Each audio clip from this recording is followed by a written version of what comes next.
Un millionnaire est retourné voir son fils après 8 ans de séparation et a été pétrifié par le choc en le trouvant enfermé dans une soie cochon sombre, recroquevillé et serrant une carotte pourrie comme si c'était son dernier repas. Avant de commencer l'histoire, n'oubliez pas de laisser un like et de vous abonner à la chaîne pour voir plus d'histoires comme celle-ci. Son ex-femme niait même que l'enfant fût le sien, son nouveau mari était féroce comme un animal sauvage, et tout le voisinage baissait la tête en silence, comme des complices. Mais il n'a fallu qu'un seul geste du père pour que tout le tissu de mensonges s'effondre. Pourquoi un enfant serait-il enfermé comme un animal dans la propre maison de sa mère? Qui a permis que cela se produise? Et qui mérite vraiment d'être exposé à la lumière?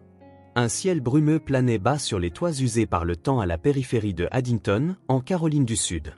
Un VUS noir s'égarait le long d'un chemin de terre étroit, ses pneus crépitant encore sous le bruit du gravier qui raclait le châssis. Ethan Caldwell a coupé le moteur, a retiré les clés et a inspiré profondément par la fenêtre entr'ouverte. Il n'avait pas mis les pieds dans ce quartier depuis 4 ans. 4 ans depuis que le tribunal avait accordé la garde à Clarissa, son ex-femme. Il se souvenait encore vivement de ce jour, la petite main d'Owen touchant son épaule, ses petits yeux confus le regardant et demandant « Où vas-tu, papa ?» puis la porte qui se refermait. Maintenant, il était de retour, à l'improviste, non pas pour causer des ennuis ou se disputer. Il voulait juste voir son fils, Owen, le garçon de 8 ans qu'il ne connaissait plus. Il ignorait sa taille, comment sa voix avait pu changer, ou s'il se souvenait encore de son père. Ethan a ouvert le coffre et en a sorti un sac cadeau bleu avec des poignées. À l'intérieur se trouvait un jeu de construction Lego qu'Owen avait autrefois adoré et un sweat à capuche qu'Ethan avait choisi lui-même. Il a sonné à la porte. Celle-ci s'est ouverte presque instantanément.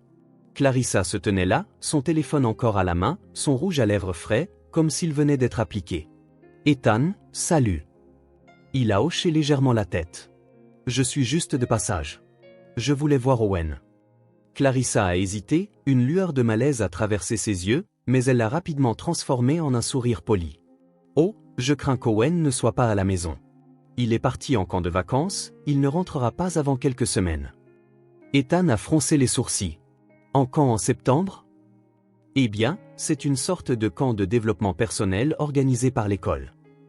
Elle a soudainement levé un bras pour se couvrir la poitrine, comme pour l'empêcher de voir à l'intérieur. La maison semblait la même, le vieux canapé, les murs beiges, mais quelque chose clochait. Ethan est resté silencieux un moment, a jeté un regard sur le sac cadeau, puis a levé les yeux vers Clarissa. « Alors, pourrais-tu lui donner ça de ma part ?» Clarissa l'a pris, un peu confuse. « Bien sûr. Tu vas bien ?»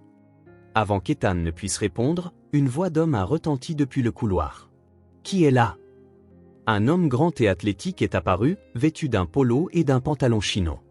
C'était Dal, le nouveau mari de Clarissa. « Oh » a dit Dal avec un mince sourire en voyant Ethan. « L'ex-mari de ma femme. » Ethan n'a pas répondu, leurs regards se sont croisés, froids comme l'acier. « Je suis juste passé voir Owen » a dit Ethan sobrement. « Oh, le garçon est en colonie de vacances, Clarissa a dû te le dire » a dit Dal en croisant les bras et en penchant légèrement la tête, sa voix teintée de sarcasme. « Tu te souviens seulement maintenant que tu as un fils. » Clarissa a laissé échapper un rire nerveux. « Allons, Dal. » Ethan a fait un pas en arrière, sur le point de partir, mais à ce moment-là, une petite fille a dévalé le couloir en agitant une poupée. « Maman, je veux du lait. » Ethan s'est figé. L'enfant semblait avoir un peu plus d'1 an, des cheveux bouclés, la peau claire. Mais ce qui l'a arrêté, ce n'était pas l'enfant, c'était le regard sur le visage de Clarissa. Pendant un bref instant, la panique. « Et voici Emily » a répondu rapidement Clarissa. « Notre fille. » Ethan a hoché la tête, mais ses yeux ont de nouveau balayé la pièce. Rien n'indiquait qu'Owen ait jamais vécu là. « Bon, je ne vais pas vous retenir » a dit Ethan d'une voix stable.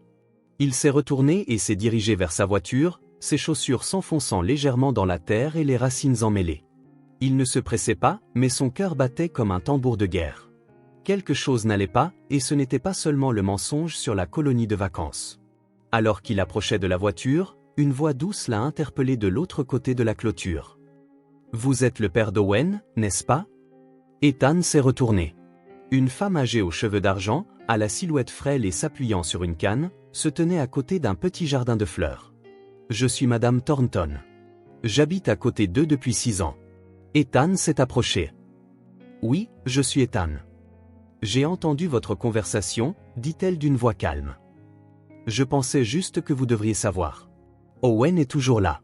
Il n'est parti dans aucune colonie de vacances. Ethan a plissé les yeux. Que voulez-vous dire? S'il est là, pourquoi Clarissa mentirait-elle? Elle a hoché lentement la tête. Je pense que vous devez d'abord le trouver. Une brise fraîche a soufflé. Ethan a regardé vers l'arrière-cour. Le vieil abri pour animaux, délabré, se tenait toujours silencieusement sous les arbres, sa porte en fer rouillée et fermée. Personne ne s'en approchait jamais. Il s'est tourné vers la vieille dame. Merci. Soyez prudent, a-t-elle dit. Par ici, les gens aiment se taire. Mais j'ai vécu assez longtemps pour savoir quand un enfant a besoin d'être sauvé. Ethan n'a pas dit un mot de plus. Il a contourné le côté de la maison, son cœur battant de plus en plus fort. Chaque pas semblait peser une tonne. Et puis il a entendu quelque chose. Un faible reniflement, comme quelqu'un qui pleurait en essayant de ne pas faire de bruit. Il s'est arrêté net. Le son venait du vieil abri à cochons. Ethan est resté immobile, tendant l'oreille pour capter le son qu'il venait d'entendre. C'était réel, pas le vent. Un faible sanglot, puis le silence. Puis un autre sanglot étouffé, comme quelqu'un essayant d'avaler sa douleur. Quelqu'un essayait de ne pas être entendu en pleurant. Le coucher de soleil filtrait à travers les arbres, jetant une traînée dorée et pâle sur le sol. Le vieil abri en bois derrière la maison, celui qui servait autrefois à garder de petits animaux, était maintenant délavé, rouillé et couvert de poussière. Sa porte déformée pendait de travers, le loquet ne fonctionnant plus. Ethan s'est approché, s'arrêtant devant l'abri, le cœur battant. À l'intérieur, il faisait sombre. L'air était épais d'humidité, mêlé à une odeur d'urine rance et de paille pourrie. L'espace était exigu. Il s'est penché et a doucement poussé la lourde porte en bois avec ses deux mains. Elle a gémi, un craquement sec et cassant qui a fendu le silence. Alors que ses yeux s'habituaient à la pénombre, Ethan a vu une petite silhouette blottie dans un coin. Un t-shirt à manches courtes, usé et taché. Des jambes maigres ramenées contre une poitrine osseuse. De minuscules mains serrant une carotte meurtrie. Des morceaux de peau de carotte étaient éparpillés sur le sol en terre battue. Le garçon la rongeait, non pas comme quelqu'un qui prend un encas, mais comme quelqu'un qui essaie de survivre. Ses yeux se sont levés, rouges et gonflés, une de ses joues striées de poussière et de paille. Le garçon a sursauté, reculant légèrement. « Je suis désolé », a-t-il murmuré, sa voix rauque comme s'il n'avait parlé à personne depuis des jours. « J'avais juste faim. Je n'ai rien volé. » Ethan ne pouvait pas dire un mot. Son corps entier était figé. C'était Owen. Plus âgé qu'il ne s'en souvenait, plus maigre, mais c'était Owen. Son fils. Le bébé qu'il avait autrefois tenu dans ses bras le jour de sa naissance, le petit garçon qui courait dans le jardin avec un casque de soldat en plastique. Maintenant, il était assis dans un abri, serrant une carotte flétrie comme si c'était son seul repas. « Owen » a murmuré Ethan. Le garçon l'a regardé, hésitant. « Papa ?» Cette simple parole a serré le cœur d'Ethan. Son visage est devenu brûlant, ses yeux le piquaient. Il est tombé à genoux et a tendu doucement la main. « C'est moi. Papa est là. » Owen n'a pas bougé. Son corps a réagi instinctivement, reculant, pressant sa petite silhouette contre le mur du fond de l'enclos. « Je suis désolé, je n'ai rien fait de mal. »« Non, tout va bien maintenant, mon fils, » a dit Ethan lentement, gardant sa voix basse et stable. « Je suis là. Personne ne te fera plus de mal. » Il a tendu la main et a légèrement touché celle de son fils.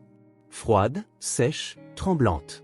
Owen a tendu la sienne en retour, presque comme s'il avait besoin de vérifier si c'était réel. Puis il s'est effondré. Mais ce n'était pas un cri bruyant. C'étaient des larmes silencieuses qui coulaient de ses yeux tandis que sa gorge se nouait. Ethan l'a entouré de ses bras, mais au moment où il l'a serré contre lui, Owen a tressailli, se recroquevillant et protégeant sa tête par réflexe. Ethan s'est figé, puis s'est immédiatement reculé. « Je suis désolé, je voulais juste te prendre dans mes bras. C'est bon, personne ne va te punir. » Ils sont restés ainsi plusieurs minutes, sans parler, sans bouger, juste la respiration saccadée du garçon et le son du cœur battant d'un père. Puis, le bruit de pas sur le béton derrière eux. « Mais qu'est-ce que tu fiches, bon sang ?» La voix de Clarissa a fendu l'air, aiguë, perçante. Elle se tenait les mains sur les hanches, le visage pâle de rage ou de panique, difficile à dire. Juste derrière elle se trouvait Dal, silencieux, les yeux brûlants de fureur. Ethan s'est levé et s'est placé devant son fils. C'est à toi que je parle, Ethan. Qui t'a donné la permission d'entrer dans mon jardin? A aboyé Clarissa. Ethan ne s'est pas retourné. Depuis combien de temps le caches-tu ici? Ça ne te regarde pas, a claqué Dal. Sors de ma propriété avant que j'appelle les flics. Vas-y, a dit Ethan, sa voix s'abaissant. Et dis-leur d'amener les services de protection de l'enfance. Tu n'as pas le droit de l'approcher. L'ordonnance du tribunal est toujours active, a hurlé Clarissa. Ethan n'a pas répondu. Il a sorti son téléphone, l'a tenu fermement et a commencé à prendre des photos. Chaque coin de l'enclos, le sol sale, la carotte pourrie, les vêtements déchirés, les couches de poussière accrochées au mur. Owen était assis derrière lui, serrant toujours ses genoux. Clarissa s'est avancée. Supprime ça tout de suite. Tu n'as pas le droit de filmer à l'intérieur de ma maison. Tu laisses un enfant vivre comme ça et tu me parles de droit? Ethan s'est tourné vers elle, les yeux flamboyants. Dal a attrapé la main de Clarissa et l'a tirée en arrière. Rentre à l'intérieur. Tu ne t'en tireras pas comme ça, a sifflé Clarissa entre ses dents serrées. Ethan ne l'a pas regardé. Il s'est accroupi et a doucement soulevé Owen dans ses bras. Le garçon a grimacé légèrement de douleur. Tu as mal quelque part? A demandé doucement Ethan. Owen a secoué la tête, mais Ethan l'a vu, une longue ecchymose le long du bras du garçon, pas fraîche, mais claire comme le jour. Il n'a rien dit, a juste resserré sa prise et a expiré lentement. On quitte cet endroit. Tu ne peux pas, a hurlé Clarissa. Tu n'as pas le droit de l'emmener. Tu as raison. Mais j'ai le droit d'appeler un avocat, a dit Ethan en tournant la tête et en croisant le regard de Dal. Owen s'est accroché fermement à sa chemise. Papa, tu ne m'as pas oublié, n'est-ce pas? Ethan s'est penché, les yeux pleins de larmes. Il a répondu dans un murmure presque inaudible, jamais. Ethan a quitté la vieille maison de Clarissa après la tombée de la nuit, les mains tremblant encore légèrement, bien qu'il ne se l'admettrait pas. Pendant tout le trajet du retour, il n'a rien dit, serrant simplement le volant en silence, l'esprit vide. L'image d'Owen assis dans cet enclos délabré, serrant une carotte meurtrie comme si c'était la chose la plus précieuse au monde, revenait sans cesse dans sa tête, comme un couteau s'enfonçant un peu plus à chaque fois. Pourquoi n'avait-il pas su? Pourquoi n'était-il pas revenu plus tôt? Il avait eu l'intention de rendre visite à Owen de nombreuses fois, mais à chaque fois, Clarissa l'avait gentiment dissuadé. Elle lui disait qu'Owen allait bien, qu'elle ne voulait pas perturber la vie du garçon. Elle envoyait des photos, quelques courtes vidéos, des clips soigneusement montés, juste assez pour le convaincre que leur fils grandissait normalement. Ethan ne voulait pas être le genre de père qui débarque, sème le trouble, puis disparaît à nouveau. Il pensait qu'en envoyant la pension alimentaire régulièrement, à temps chaque mois, il faisait ce qu'il fallait. Il croyait qu'Owen aurait une vie meilleure s'il n'était pas pris dans les tensions entre ses parents. Il avait eu tort, cruellement tort. De retour dans sa chambre, Ethan n'a pas allumé les lumières. L'espace était identique à celui du matin, rangé, luxueux et froid. Il s'est affalé dans le fauteuil, laissant sa veste tomber au sol. La lueur dorée d'une lampe d'angle projetait une longue ombre sur le carrelage. Son téléphone s'est allumé, affichant un appel manqué de Parker, son avocat personnel. Ethan l'a rappelé sans hésiter. « J'ai besoin d'obtenir la garde de mon fils. » Parker n'a pas semblé surpris. Il a juste laissé échapper un souffle discret. « Nous aurons besoin d'une base solide pour ça. Clarissa a obtenu la garde auparavant, donc nous allons avoir besoin de preuves solides pour monter un dossier. » Je ne pensais pas devoir en arriver là, a répondu Ethan. Je croyais sincèrement que Clarissa faisait son travail. Mais j'ai vu des choses aujourd'hui. J'ai pris des photos. Owen est traité comme un animal, enfermé dans une soue. Tu penses que je peux rester les bras croisés? Ethan, tu dois comprendre que ce n'est pas seulement une question d'émotion. C'est une question de structure, de témoins, d'une chronologie, de rapports médicaux, de déclarations de tiers. Nous devons suivre les procédures appropriées. Je suis prêt à suivre chaque étape, a dit Ethan, tant que ça signifie que je n'ai pas à partir en le laissant là un jour de plus. Alors envoie-moi tout ce que tu as ce soir. L'appel s'est terminé. Ethan s'est adossé à son fauteuil, a fermé les yeux un instant, puis a ouvert ses contacts et a fait défiler jusqu'à un nom familier, Lydia Bruno, l'avocate qui avait géré son divorce. À l'époque, elle était la seule personne en qui il avait confiance pour comprendre à quel point le fossé entre lui et Clarissa était profond. Lydia a répondu à la troisième sonnerie, sa voix toujours aussi froide. « Je pensais que vous aviez renoncé à tout droit d'interférer. J'ai renoncé au droit de me battre, a répondu Ethan, mais jamais au droit d'être un père. Il a expliqué brièvement la soue, la carotte pourrie, les ecchymoses, et comment Owen avait tressailli quand il avait essayé de le serrer dans ses bras. Lydia n'a pas interrompu. Quand il a terminé, elle a dit calmement, « Si vous avez des preuves concrètes, je rouvrirai le dossier. Mais vous connaissez la loi, j'ai besoin d'une raison claire pour intervenir. Je vous enverrai ce que j'ai, et j'en enverrai d'autres au fur et à mesure, » a dit Ethan fermement. « Attendez-moi. » Le lendemain matin, il est retourné dans le vieux quartier. Cette fois, pas chez Clarissa, mais chez Madame Thornton. Elle était assise sur son porche, les mains tremblantes en versant du thé. Elle semblait plus maigre qu'il ne s'en souvenait. « Je savais que vous reviendriez, » dit-elle, les yeux fixés sur le mince filet de vapeur s'élevant de la théière. Ethan s'est approché lentement. « La nuit dernière, avez-vous entendu quelque chose ? » « Oui, » a-t-elle expiré doucement. « Comme d'habitude. » Le garçon qui pleurait. Faiblement, mais ça a duré, comme toutes les nuits. On s'y habitue au bout d'un moment. C'est triste, n'est-ce pas ? Il s'est assis à côté d'elle. Vous n'en avez jamais parlé à personne. Elle a secoué la tête, le regard perdu au loin. Oh, j'y ai pensé plusieurs fois. Mais ensuite, je me demandais, est-ce que je deviens vieille, est-ce que j'imagine des choses ? Et s'il me rit au nez ? Une pause silencieuse. Elle a posé sa tasse de thé sur la table, sa voix plus ferme maintenant. Mais j'en suis sûr maintenant. Je ne suis pas aveugle. J'ai vu, j'ai entendu. Et cette fois, je vais parler. Je témoignerai. Ethan a jeté un regard vers l'arrière-cour. Le vieil abri de Clarissa était toujours là, à moins de 2 mètres de la clôture. Avez-vous des caméras de sécurité pointées vers le jardin ? J'en ai, mais je ne les ai pas utilisées depuis des lustres. Si j'apporte du nouveau matériel, me permettriez-vous de l'installer, au moins pour commencer à enregistrer à partir d'aujourd'hui ? Elle n'a pas hésité. Si ça peut aider ce garçon à sortir de là, je suis plus que disposé. Pour la première fois depuis son retour à Addington, Ethan a senti une lueur d'espoir en lui. Il n'était pas seul. Et plus important encore, Owen n'avait plus à souffrir seul. Il s'est fait une promesse, il ne repartirait pas, quel que soit le résultat. Cette fois, il restait pour se battre. Une semaine s'était écoulée. Ethan était toujours à Addington. Chaque jour, il passait chez Madame Thornton pour changer les cartes mémoire, visionner les enregistrements et sauvegarder chaque clip net. Ce qu'il a capturé lui a donné la chair de poule, mais ne l'a pas surpris. Il en avait assez vu pour comprendre. Le pire n'était pas la façon dont Clarissa peignait le tableau d'un foyer heureux, c'était la façon dont elle effaçait l'existence d'un enfant, comme s'il n'avait jamais été là. Owen était toujours gardé dans ce vieil enclos. Personne n'y entrait, sauf pour apporter de la nourriture, c'est-à-dire des tranches de pain rassis, quelques carottes molles et une bouteille d'eau déposée juste à la porte. Le garçon ne parlait pas, ne pleurait pas. Il restait assis là, immobile, comme s'il avait appris que le silence vous rendait plus facile à oublier, et que peut-être, cela faisait moins mal. Le vendredi matin, Clarissa a organisé une fête d'anniversaire pour Emily, sa fille d'1 an avec Dal. L'arrière-cour était décorée de guirlandes lumineuses, remplies de ballons et de fleurs en papier.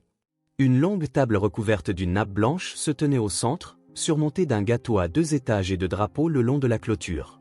Tout le monde était sur son 31, riant bruyamment, prenant des photos sans arrêt. Ethan ne s'est pas approché. Il est resté dans sa voiture, garée à 3 maisons de là sur un terrain vague. La caméra enregistrait toujours, mais aujourd'hui, il ne se contentait pas d'observer. Car quelque chose venait de se passer. 1 heure avant la fête, alors qu'Ethan passait prendre une nouvelle carte mémoire chez Madame Thornton, il a entendu un son étrange. Dans un clip d'1 minute enregistré à l'aube, il a rembobiné, écoutant attentivement. À travers le vent qui faisait vibrer la porte de l'abri, il a entendu des pas rapides et lourds, puis une voix a crié « Je t'ai dit de ne plus gémir, tu m'entends ?» Ce n'était pas la voix de Clarissa. C'était celle de Dal. La caméra de sécurité a capturé le moment où il a fait coulisser la porte de la cage, a attrapé Owen par le poignet et l'a poussé violemment sur le sol en terre battue. L'enfant n'a pas crié.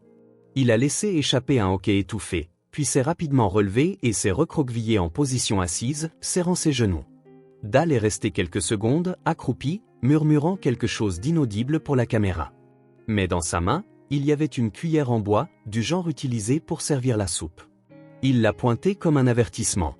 Puis il a refermé la cage à clé et est sorti directement dans le jardin, où Clarissa attachait des ballons. Ethan a mis la vidéo en pause. Il n'a pas hésité, n'a pas attendu plus de preuves. Il a sorti son téléphone et a appelé Lydia Bruno directement. « J'ai besoin de vous ici immédiatement », a dit Ethan, sa voix plus froide que d'habitude. « Je viens d'assister à une preuve évidente de mise en danger d'enfant, sur vidéo. Ce n'est plus de la spéculation. » Lydia n'a pas perdu de temps en question. « Envoyez-moi le clip par email en pièce jointe urgente. Je suis à 10 minutes de la ville. Je serai là avec l'équipe d'inspection du département. » Ethan a fait exactement ce qu'on lui avait demandé. Après avoir envoyé le fichier, il est retourné en voiture au bord de la propriété de Clarissa, juste derrière la clôture. La fête d'anniversaire avait commencé. Clarissa portait une robe blanche, ses cheveux relevés en un chignon soigné, un verre de vin à la main. Elle souriait à chaque invité, faisait la bise aux joues roses des mères de l'association des parents d'élèves et appelait fièrement Émilie le plus doux des petits anges du monde entier. Sur la table de fête se trouvait un gâteau, du jus, du pop-corn, des bougies et une grande toile de fond pour photos sur laquelle on pouvait lire « La famille, c'est tout ». Ethan se tenait derrière un arbre, serrant fermement son téléphone. Sa respiration était courte mais contrôlée. Il n'était plus en colère. Ses émotions avaient dépassé la colère. La seule chose qui lui restait était la concentration. Puis, pile à l'heure, 2 voitures de police et un véhicule civil du département des services à la famille ont tourné dans l'allée pavée. Pas de sirène, pas de gyrophare, mais tout le monde a remarqué. Clarissa a levé son verre mais s'est figée au milieu de son toast.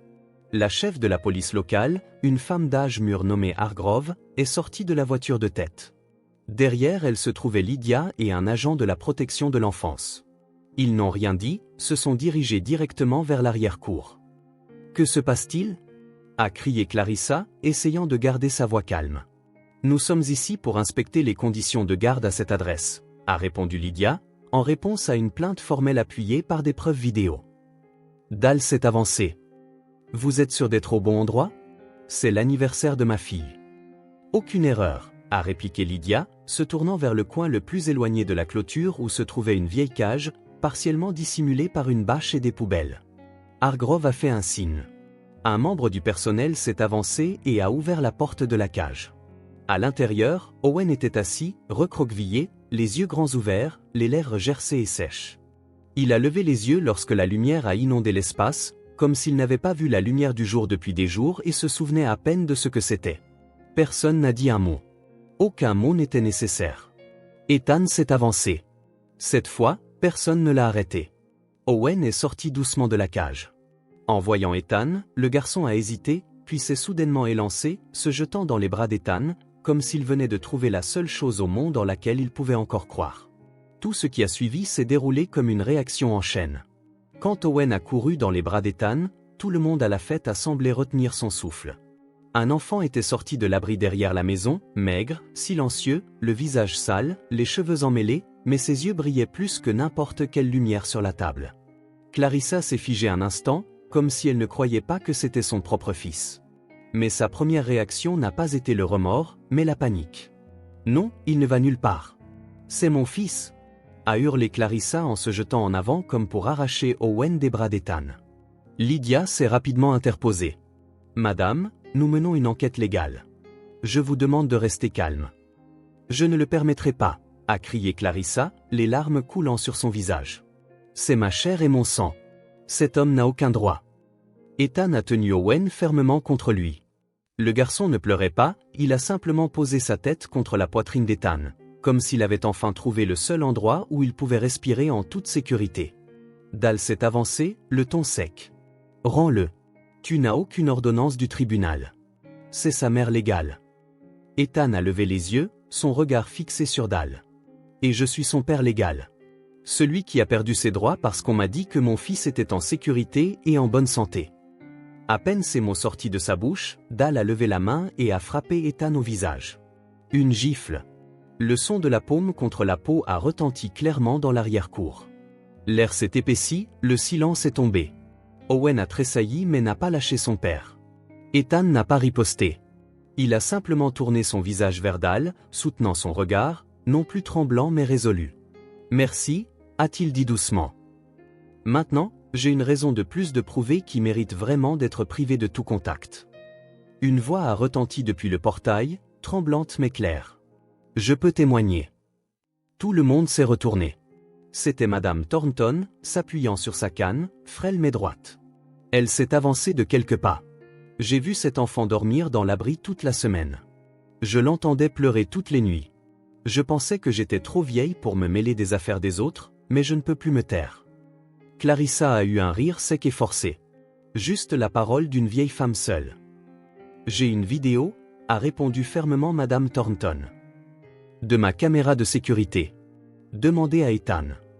Avant que Clarissa ne puisse répondre, une autre femme s'est avancée de la foule. Une femme aux cheveux courts en tenue de bureau. J'aimerais dire quelque chose aussi. Tout le monde était stupéfait. C'était Madame Evans, l'ancienne professeure d'art plastique d'Owen. J'ai signalé qu'Owen s'endormait souvent en classe, venait à l'école sans vêtements d'hiver adéquats et apportait rarement un déjeuner. J'ai gardé une trace de tout ça, mais personne n'a jamais donné suite à mon signalement. Clarissa n'avait plus rien à dire. Elle a eu le souffle coupé, les yeux fixés sur son fils, maintenant blotti dans les bras de son père. Lydia a rapidement échangé un mot avec l'officier à côté d'elle, puis s'est retournée, sa voix stable et officielle. Conformément à la section 48B du département des services à la famille et sur la base des preuves actuelles, nous mettons en œuvre une ordonnance de protection d'urgence. Owen Caldwell sera placé dans une résidence sûre dans les 14 prochains jours, en attendant les résultats d'une enquête formelle.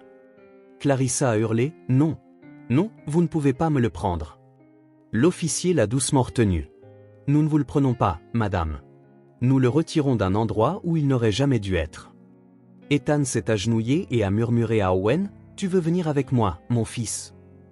Owen a hoché la tête, un petit signe doux mais certain. Ils ont traversé la foule. Plus une seule personne n'osait croiser le regard d'Ethan. Personne ne souriait, personne ne disait un mot. Clarissa s'est effondrée à genoux sur le sol de la cour, agrippant l'ourlet de sa robe, le souffle court. Il ne restait aucune trace de la mère parfaite qui avait levé son verre à peine 30 minutes plus tôt. Ethan n'a pas regardé en arrière. Il ne voulait pas qu'Owen voie ce qu'il laissait derrière eux. Quand ils ont atteint la voiture, Madame Thornton a doucement touché sa main. Il y a encore tellement de gens qui soutiendront Owen, vous savez. Il a hoché la tête et a installé Owen dans le siège de sécurité. Le garçon a tranquillement tenu la main de son père, ne disant rien, mais ses yeux grands ouverts, fixant le monde dont il avait été caché. Après que la fête d'anniversaire a tourné au fiasco, la nouvelle de l'intervention des services sociaux s'est rapidement répandue dans le quartier. Le voisinage de Addington, autrefois fier de ses rues calmes et de ses soi-disant familles modèles, bourdonnait maintenant de murmures sur Clarissa, la mère qui avait fait la couverture du magazine de l'association des parents d'élèves, et Dal, l'homme qui ne cessait de prêcher la discipline familiale. Depuis l'incident, leur maison était pratiquement barricadée, rideaux tirés, lumières éteintes, pas un bruit à l'intérieur, comme si quelqu'un avait étranglé la vie même de l'endroit. Clarissa était assise, immobile, à la table de la cuisine, le visage pâle, les deux mains serrées autour d'une tasse de café froid. Dal est entré et a claqué une pile de papier sur la table. « Ils ont tout coupé », dit-il, la voix plate. La pension alimentaire liée au divorce, disparue. Tes comptes secondaires ont été gelés aussi. Clarissa n'a pas levé les yeux. Elle a simplement demandé, à peine audible, « Et ton entreprise ?» Ne demande pas, a claqué Dal. Ils m'ont viré du conseil d'administration ce matin. Personne ne veut être associé à ton bazar. Cette vidéo du garçon dans l'enclos, elle est partout sur Internet maintenant. Un silence lourd, prêt à exploser, flottait dans l'air. Clarissa a finalement parlé lentement, comme si elle s'interrogeait elle-même. Alors, tout est fini. Dal a laissé échapper un rire amer, incapable de cacher le venin dans sa voix. Qu'est-ce que tu crois qu'il te reste? Cette coquille de mariage? Ce rôle de mère aimante? Plus personne ne te croit. Plus personne ne nous croit. Les mains de Clarissa tremblaient, ses yeux étaient injectés de sang, mais il ne lui restait plus de larmes à pleurer. Tu m'as dit de me taire, de ne pas m'inquiéter pour lui. Tu as dit que notre fille ne pouvait pas dormir avec lui dans la maison. Je t'ai écouté. Et tu as tout gâché. Dal l'a interrompu, le visage tordu de fureur. Je ne t'ai pas dit de le laisser dehors toutes les nuits jusqu'à ce que quelqu'un le filme. Tu es faible, Clarissa. Tu as perdu le contrôle de tout. Cette dernière phrase a atterri comme le coup le plus cruel. Clarissa s'est levée et est sortie de la cuisine sans un mot de plus. Sur la table, la tasse de café restait intacte, froide, tout comme l'air entre eux. Pendant ce temps, de l'autre côté de la ville, Ethan Caldwell ramenait son fils dans un appartement qui avait toujours été conçu pour un seul adulte et jamais pour un enfant. L'appartement se trouvait au 11e étage d'un immeuble haut de gamme. Chaque détail était impeccable, ordonné et cher, du canapé en cuir à la table en versant une trace de poussière. Mais en entrant, Owen a à peine jeté un coup d'œil autour de lui. Pas d'excitation, pas de curiosité, comme on pourrait s'y attendre d'un enfant. Il est juste resté près d'Ethan, traînant les pieds, les yeux incertains, comme s'il demandait silencieusement « Combien de temps ai-je le droit de rester ici ?» Ethan a ouvert une chambre au bout du couloir. « C'était ta chambre » dit-il doucement. Avant. Il n'a pas terminé sa phrase. Le garçon a regardé dans la pièce, recouverte d'une fine couche de poussière. Tout était encore là, le petit lit bleu, l'oreiller en forme de dinosaure et un vieux morceau de papier collé à la porte sur lequel on lisait « Territoire d'Owen ». Ce soir-là, Ethan a préparé une soupe de poulet et nouilles, le premier repas qu'il cuisinait lui-même depuis des années. Pas de chef, pas de plat à emporter. Il voulait tout recommencer. Owen a mangé lentement. Il n'a pas levé les yeux, et chaque fois qu'Ethan se levait, le garçon tressaillait. Ethan a remarqué Owen glissant discrètement 2 morceaux de pain dans les poches de son sweat à capuche. Il n'a rien dit, s'est juste détourné en soupirant. Vers minuit, Ethan a ouvert le bar, puis l'a refermé. Il n'avait pas besoin de quelque chose pour anesthésier la douleur. Il avait besoin de rester lucide. Vers 2 heures du matin, un cri provenant de la chambre d'Owen l'a réveillé en sursaut. Il a couru. Owen était recroquevillé dans le coin de son lit, hurlant en silence, frappant la couverture comme s'il essayait de chasser quelque chose d'invisible. Ethan ne l'a pas touché. Il s'est assis à une petite distance et a parlé doucement. « C'est bon. Je suis là maintenant. Personne ne va plus t'enfermer. » Owen n'a pas répondu, mais ses gestes désordonnés ont cessé. Il haletait simplement, reprenant son souffle. Le lendemain matin, Ethan a contacté le docteur Ellie Knox, une amie de l'université, maintenant psychologue pour enfants. Lorsqu'ils se sont rencontrés dans un café en bas, Ellie a regardé Ethan comme si elle ne l'avait jamais vu aussi sérieux. « Il croit encore que tout peut lui être enlevé à tout moment », a dit Ellie après avoir entendu le récit d'Ethan de la nuit précédente. Les enfants qui ont été abandonnés n'ont pas besoin qu'on les répare, ils ont besoin de quelqu'un qui reste. Ethan a hoché la tête. « Je suis parti pendant 5 ans. J'ai eu tort. » De retour à l'appartement, Ethan est entré dans l'ancienne chambre de son fils. Il a commencé à nettoyer chaque cadre photo, chaque coin du bureau.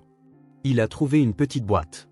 À l'intérieur se trouvait une grenouillère grise de nouveau-né et une photographie déchirée. Une moitié le montrait tenant le bébé Owen, l'autre moitié montrait Clarissa, à l'époque où ils étaient encore une famille. Il s'est assis sur le parquet, fixant la photo. Il se souvenait du jour où ils avaient accueilli Owen au monde et de tous les jours suivants, où Ethan s'était jeté à corps perdu dans la création de sa start-up. Il avait manqué une grande partie des premières années de son fils. Clarissa n'était pas faite pour la vie d'entrepreneur. Elle le trouvait froid, émotionnellement absent. Lui, à son tour, la voyait de plus en plus contrôlante et pleine de ressentiment. Le mariage s'est effondré, lors du divorce, Clarissa a obtenu la garde exclusive. Ethan a signé les papiers par épuisement, par culpabilité, et parce qu'elle avait promis d'élever Owen avec amour.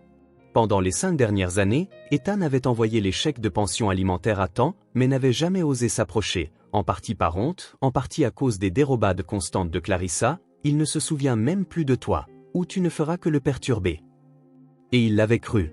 Jusqu'à ce qu'il voie son fils ronger une carotte pourrie dans une soue. Dans le couloir, Ethan a entendu de légers pas. Il s'est retourné. Owen se tenait à l'embrasure de la porte. Sans un mot, il s'est approché et a ramassé les 2 morceaux de la photo déchirée. « Tu as de la colle ?» a demandé doucement Owen. Ethan s'est figé, puis lui a tendu le bâton de colle. Owen a commencé à reconstituer la photo, maladroitement mais avec soin. Les bords ne coïncidaient pas parfaitement, mais d'une manière ou d'une autre, l'image semblait plus entière qu'avant. Ils sont restés assis sur le sol, tandis que la lumière du soir filtrait à travers la baie vitrée. Ethan a apporté 2 sandwichs. Il n'a pas demandé ce que son fils voulait, n'a pas attendu de remerciements. Pour la première fois, Owen a mangé sans rien cacher pour plus tard. Un matin de semaine, alors qu'Owen gribouillait distraitement à la table de la cuisine, la télévision murale s'est soudainement allumée, affichant une image de Clarissa. Vêtue d'une robe de soie gris fumé, les cheveux doucement bouclés, ses yeux portaient le poids de ce qui ressemblait à un long et douloureux chagrin. Ethan a attrapé la télécommande pour l'éteindre immédiatement, mais Owen avait déjà vu. Le garçon s'est figé, sa main s'arrêtant en plein milieu d'un trait sur le papier. « Ça va », a murmuré Owen, plus pour lui-même que pour quiconque. À l'écran, Clarissa a pris une profonde inspiration. « Je n'aurais jamais imaginé devoir passer à la télévision juste pour défendre mon droit d'être une mère. Mais je n'ai pas le choix. Quelqu'un invente des histoires, utilisant tout l'argent, l'influence pour déchirer ma famille. » L'animateur a hoché la tête d'un air pensif. Clarissa a baissé la tête, la voix brisée. « J'ai aimé Ethan, mais il ne pouvait pas supporter la pression d'être un père. Maintenant, il est de retour, lançant toute cette campagne pour m'enlever mon fils, juste parce qu'il souffre encore du passé. » À côté d'elle était assis Dal, rigide dans un costume cravate. Lorsque la caméra s'est tournée vers lui, il a forcé un léger demi-sourire et a parlé lentement. « Je veux juste élever Owen comme s'il était le mien. Il n'est pas un fardeau. Tout ce qui nous a manqué, c'est du soutien, pas de l'amour. » Pendant ce temps, dans un petit bureau à l'ouest de la ville, Lydia Brunet, une assistante sociale, organisait une épaisse pile de dossiers, des dizaines de formulaires, de notes manuscrites et de photographies. Chaque ligne racontait une histoire, chaque preuve faisait partie d'un puzzle plus vaste. « Nous allons avoir besoin de témoins », a dit Parker en entrant dans la pièce. Lydia a hoché la tête. « Je les appelle un par un. » Moins d'un jour plus tard, Madame Thornton, la voisine, a frappé à la porte du bureau. Elle portait un vieux sac en toile rempli de bouts de papier notant les nuits où elle avait entendu des pleurs, les fois où elle avait vu Dal crier, et même une vidéo floue de téléphone portable montrant Dal tirant Owen par le bras hors de l'arrière-cour. Ensuite, ce fut le tour de Madame Walters, l'ancienne enseignante d'Owen. Elle a posé un petit carnet sur le bureau. Journal d'observation de l'élève. J'ai signalé cela au conseil scolaire, mais personne n'a donné suite. Il portait une veste même par temps chaud, ses bras étaient couverts d'échymoses sombres et clairement douloureuses. Il était souvent somnolent et avait l'air si affamé. Puis vint M. Gilles Roy, le propriétaire de l'épicerie près de la maison de Clarissa. Je l'ai vu piocher dans le bac à friandises pour chiens. Au début, j'ai cru que c'était un chat errant, mais j'ai remarqué la veste déchirée. Parker a tout rassemblé, un dossier aussi épais que la largeur d'une main. Mais il n'a pas dit grand-chose. Il a simplement tendu une enveloppe à Ethan. C'est peut-être la preuve la plus solide. Ethan l'a ouverte. C'était une lettre manuscrite à l'encre bleue, brouillonne mais lisible. Le papier était taché de ce qui ressemblait à des traces d'eau.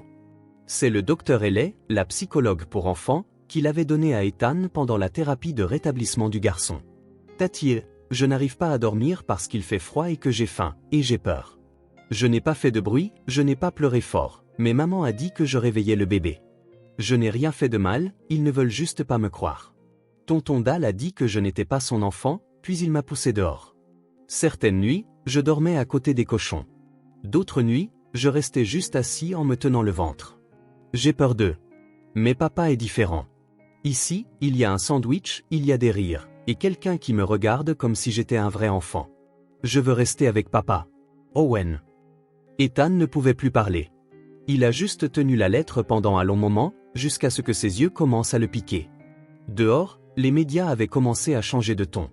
Un père millionnaire se bat pour récupérer son enfant au milieu d'un tissu de mensonges.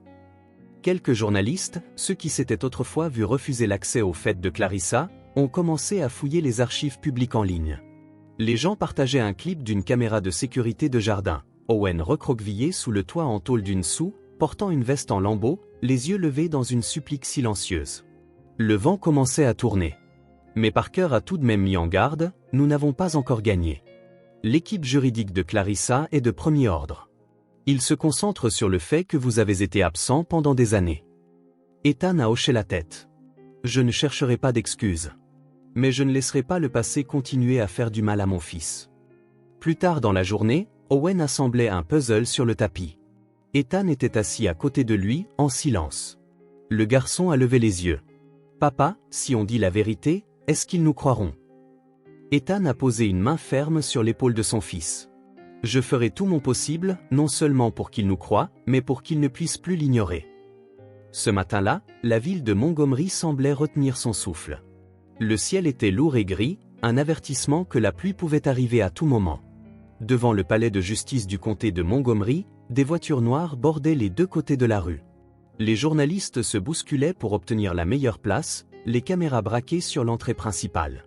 Des pancartes de soutien pour les deux camps étaient brandies, mais personne n'osait crier trop fort, car aujourd'hui, ce n'était pas un politicien ou une célébrité qui était jugé. Aujourd'hui, il s'agissait d'un enfant. Ethan est entré par l'entrée latérale, ses bras serrés autour d'Owen comme si le lâcher pouvait signifier le perdre.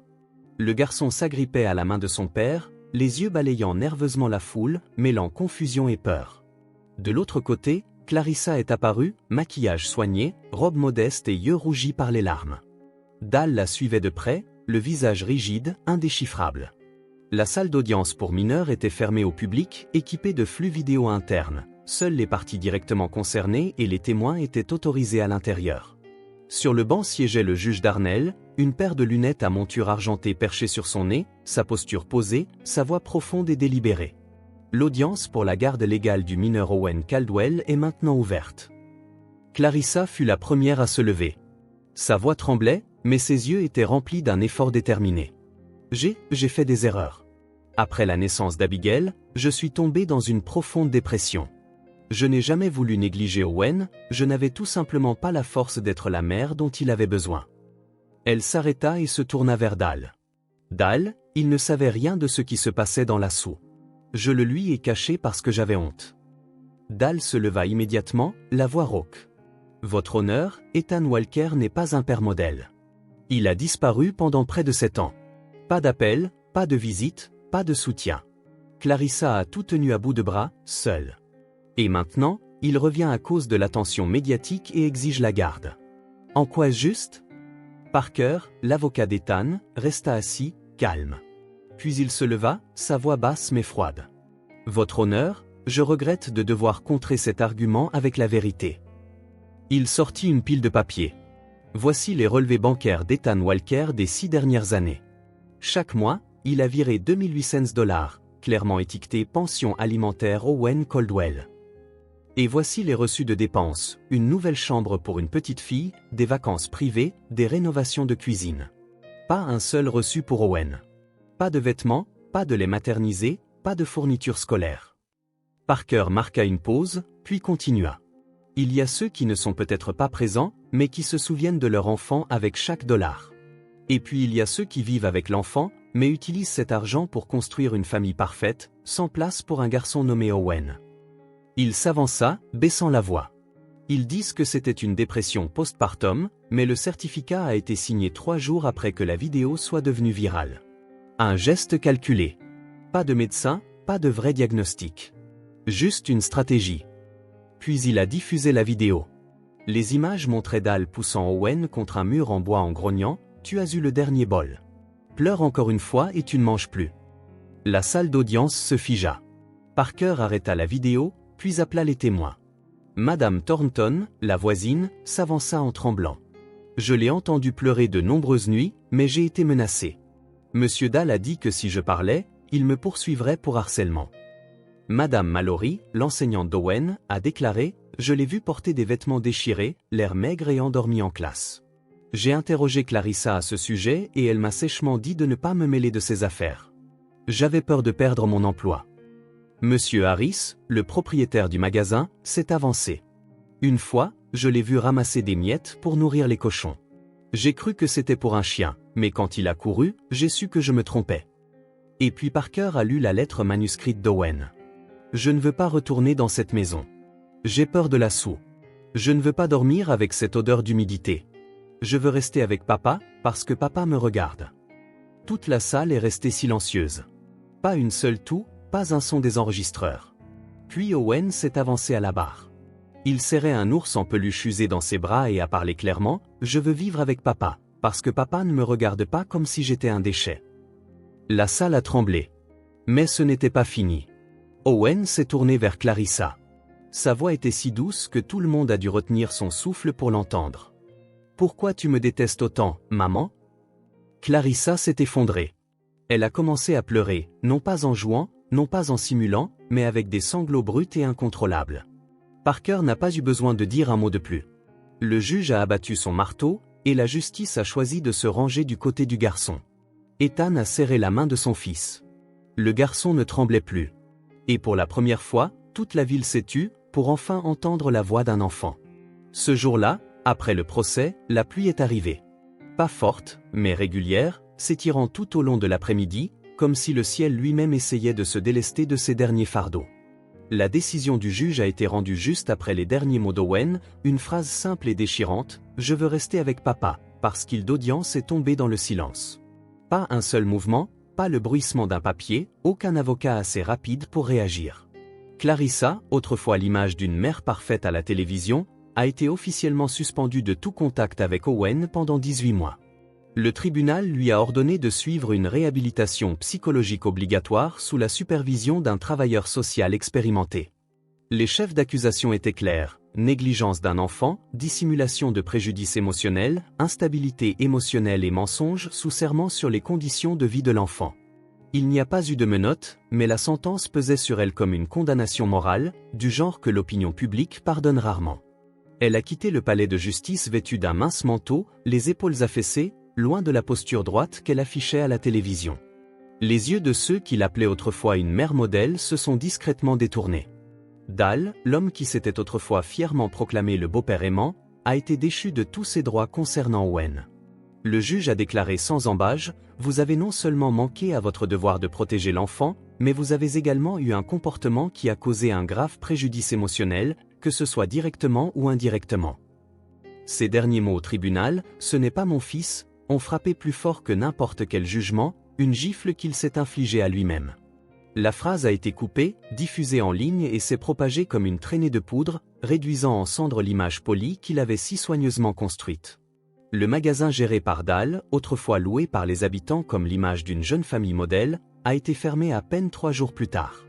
Une pancarte grossièrement écrite est apparue sur la vitre brisée: « Une famille modèle n'enferme pas les enfants dans des cages ». Quant à Ethan, le père autrefois accusé d'avoir abandonné son fils, il a obtenu la garde exclusive. Personne ne s'y est opposé, personne ne le pouvait. Mais il savait que ce n'était pas une victoire sans coup. Il l'a payé avec 7 ans d'absence, avec la douleur d'avoir manqué la croissance de son fils, avec son propre silence lorsqu'il avait choisi de s'éloigner, croyant que tant qu'il subvenait à ses besoins, c'était suffisant. Il a sorti Owen du palais de justice sans célébration, sans parler à la presse. Il a seulement murmuré à son fils: « À partir de maintenant, tu n'auras plus jamais à avoir peur d'une porte qui se ferme derrière toi. » Ce soir-là, Ethan n'est pas retourné directement à l'hôtel. Lui et Owen sont restés garés dans la voiture pendant près de 2 heures, assis en silence.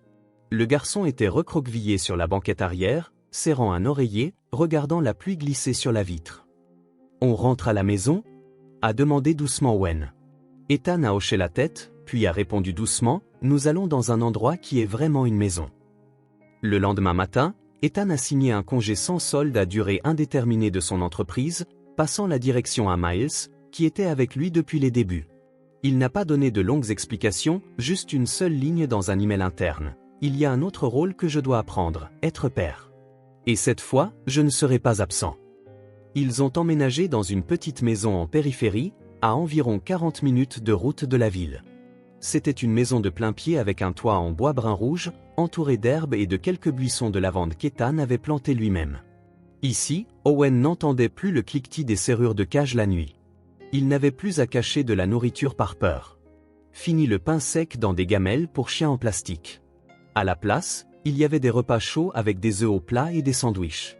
Il y avait un petit chien hirsute nommé Maple qui courait après les écureuils dans le jardin. Et il y avait Ethan, un père, avançant pas à pas, prudemment, pour tout recommencer. Mais les vieilles blessures ne disparaissent pas avec une décision de justice. La première nuit dans sa propre chambre, Owen s'est réveillé en sanglotant, paniqué, recroquevillé dans un coin du mur. Ethan s'est précipité et a entouré le garçon de ses bras, sans poser de questions, sans insister pour obtenir des réponses.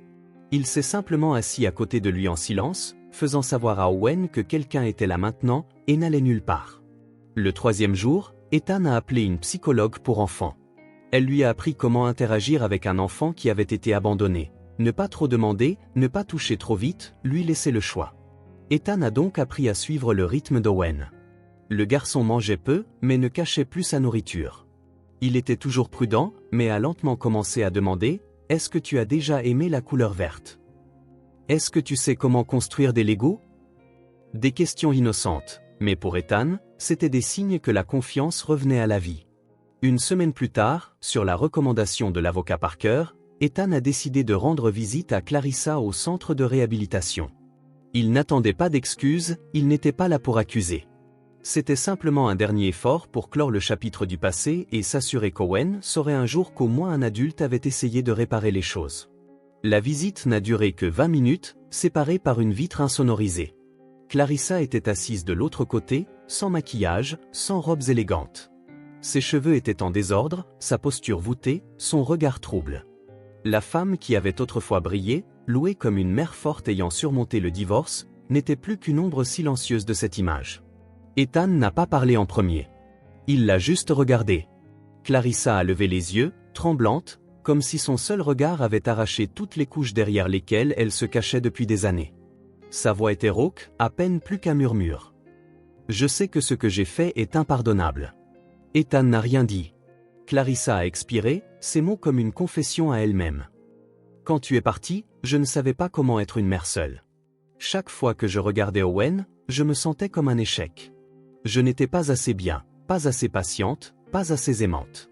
Tu me manquais, mais j'étais en colère contre toi. Et puis, j'ai commencé à être en colère contre l'enfant aussi. » Elle a fait une pause, ses mains jointes fermement, ses ongles s'enfonçant légèrement dans le dos de sa main, comme pour se stabiliser. Puis j'ai rencontré Dal. Il était gentil, doux. Il m'a fait sentir que je comptais à nouveau. Mais il n'a jamais vraiment voulu d'Owen dans la maison. Au début, c'était de petites remarques, il bouge trop dans son sommeil, notre fille a peur de ses pas. Owen l'a fait pleurer au milieu de la nuit. Je les ai entendus, et je les ai crus. Sa voix est tombée, teintée d'amertume.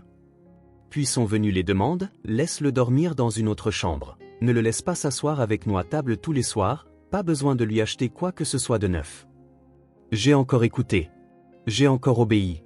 Parce que je pensais que tant que Dal restait avec moi, ça en valait la peine. Je pensais que je reconstruisais ma vie, mais en vérité, je brisais un enfant. La voix de Clarissa s'est cassée. La première nuit où je l'ai mis dans la soue, c'était parce que notre fille ne pouvait pas dormir. Dal a dit, et c'est juste pour une nuit. Mais ensuite, il est resté là. Je le voyais, recroquevillé dans une couverture, mais j'avais peur que Dal se fâche. Je n'ai pas osé le reprendre. Des larmes coulaient sur son visage. Je n'ai pas été maltraité, personne ne m'a mis un couteau sous la gorge. Mais je me suis laissé guider. Je me suis menti à moi-même, et j'ai laissé Owen en payer le prix. Ethan est resté immobile, sa main serrée sur son genou. Le pardon ne venait pas facilement, mais il comprenait. D'une certaine manière, il avait aussi tourné le dos à Clarissa, croyant que la pension alimentaire pouvait remplacer la lumière du soleil dans la vie d'un garçon. Avant de se lever, Ethan a posé une petite enveloppe sur la table en verre. À l'extérieur, écrit de sa propre main soignée, juste quelques mots. « À mon fils, quand tu seras assez grand pour lire. » Quand il sera prêt, dit-il doucement, et si tu es vraiment honnête, donne-la lui. Clarissa l'a regardé pendant un long moment, puis a hoché la tête, le visage trempé de larmes. Mais pour la première fois depuis des années, c'était réel. Un après-midi de juin, le ciel était clair, si clair qu'on aurait dit qu'il n'avait jamais connu la pluie. Une douce brise flottait à travers les arbres dans le jardin de devant, faisant onduler les guirlandes de drapeaux colorés qu'Owen et Ethan avaient accrochés plus tôt ce matin-là. Il n'y avait pas de grande agitation, pas de ballons, pas de spectacles étincelants, juste un petit rassemblement chaleureux pour un anniversaire, avec les seules personnes qui étaient restées après la longue guerre. Madame Thornton, avec ses cheveux d'argent et une boîte de muffins fait maison. L'avocat Parker, habillé plus simplement que jamais. Madame Lydia, portant toujours son badge de travail, bien qu'elle ait quitté son poste. Et l'ancienne enseignante d'Owen, celle qui avait autrefois caché ses doutes derrière des yeux silencieux. Owen portait une chemise blanche, les cheveux soigneusement peignés. Il souriait plus maintenant, bien qu'il soit toujours assis légèrement en retrait, comme quelqu'un qui avait pris l'habitude d'être à l'arrière-plan de chaque photo. Le gâteau d'anniversaire était au centre de la table. À première vue, il penchait un peu, le glaçage avait légèrement glissé sur le bord de l'assiette. Mais c'est Owen qui a ri le premier en lisant les lettres maladroites en glaçage bleu clair, « Bienvenue à la maison, mon fils. » Ethan s'est gratté la tête, penaud. « J'ai appris à faire des gâteaux hier. » Le garçon a secoué la tête et a murmuré, « C'est le meilleur que j'ai jamais eu. » Tout le monde a chanté « Joyeux anniversaire » et a applaudi tandis qu'Owen soufflait la bougie numéro 9. Mais avant de pouvoir couper le gâteau, Owen a sorti un morceau de papier plié de la poche de sa chemise. Le papier était froissé, avec une petite tache d'encre sur le bord, mais l'écriture était soignée, enfantine et pleine de soin. Il l'a tendu à Ethan. « J'ai écrit ça hier, pour toi, papa. » Ethan a déplié le papier. La première ligne lui a serré la gorge, « Merci d'être revenu. » En dessous, l'écriture devenait plus petite, plus inégale. « Je n'oublierai jamais le jour où tu es venu me chercher. Ce jour-là, je pensais que tu étais un rêve. Mais tu m'as vraiment serré dans tes bras, et j'ai senti que je n'étais plus abandonné. » Ethan a rapidement plié la lettre et l'a serrée fermement dans sa paume. Il n'a pas eu besoin de dire un mot. Ses yeux disaient tout. Le même après-midi, Parker a tendu à Ethan une autre enveloppe. Pas d'adresse de retour, mais il a reconnu l'écriture instantanément. Clarissa l'avait envoyée par l'intermédiaire de son avocat, comme elle l'avait promis lors de leur dernière rencontre. Ethan ne l'a pas ouverte. Il l'a placée dans le tiroir du bureau, là où Owen la trouverait un jour, quand il serait prêt. Le pardon est un chemin, et Owen avait le droit de choisir quand l'emprunter. Le soleil déclinait dans le ciel. Tout le monde était rentré, ne laissant que le père et le fils sur les marches du perron. Ethan a partagé la dernière part de tarte. Owen prenait de petites bouchées, ses jambes se balançant doucement, ses orteils effleurant l'herbe tendre sous le porche.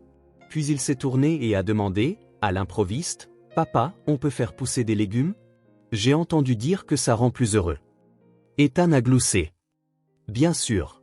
On fera tout un potager si tu veux. » Owen a penché la tête en plissant les yeux. « Mais on n'élève pas de cochons, d'accord ?» Ethan a éclaté de rire et a serré son fils dans ses bras. Derrière eux, la petite maison brillait d'une lumière chaude. Pas luxueuse, pas parfaite, mais sûre. Une vraie maison. Le soleil s'est couché lentement derrière les collines, laissant une traînée d'orange et de rouge profond, comme une promesse. À partir de maintenant, tout peut recommencer. Certains procès ne concernent pas seulement le bien et le mal. Ils nous rappellent que même l'enfant le plus silencieux crie à travers ses yeux et un cœur oublié. L'histoire d'Owen n'est pas seulement une question de justice, c'est une question de courage. Le courage de parler, le courage de se lever, et le courage de recommencer avec quelqu'un qui vous voit vraiment. Que pensez-vous du parcours de ce garçon? Si c'était vous, oseriez-vous briser le silence, comme l'a fait la voisine, comme l'a fait l'ancienne enseignante? Ou avez-vous déjà été témoin de quelque chose de semblable, mais n'avez pas encore eu le courage d'intervenir? J'aimerais beaucoup lire vos pensées dans les commentaires. Et, si vous avez déjà connu la perte, si vous avez déjà été blessé, s'il vous plaît, souvenez-vous qu'il y a toujours quelqu'un qui vous voit en silence, tout comme Ethan a vu Owen. Est-ce que ça va? Comment s'est passée votre journée? Merci d'être resté avec moi jusqu'à la fin. On se retrouvera dans une autre histoire où le cœur parle.